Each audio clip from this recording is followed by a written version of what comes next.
before a drug addict will get help, right? The first thing that they have to do is acknowledge that they have a problem, because if they don't acknowledge it, they're not going to get help. It doesn't matter how much you try to help them. If they don't want that help from themselves, they're not going to try to make efforts to get better, right?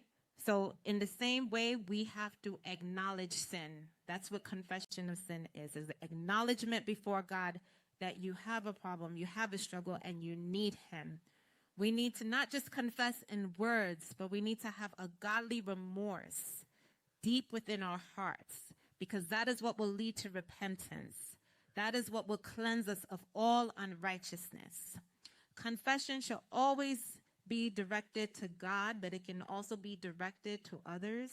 And an example of this is through sharing your testimony, which will help to edify someone else who has the same struggle, right? It will help them because they know that they can relate to you. It can also edify yourself in allowing you the freedom to let go of shame and pride. And also it supports being accountable, which is an important part of discipleship.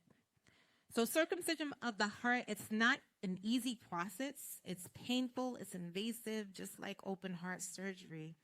But it's necessary. If our desire is to be holy, as God is holy, and to be transformed into his image, it is necessary for us to allow God to divinely operate in those areas.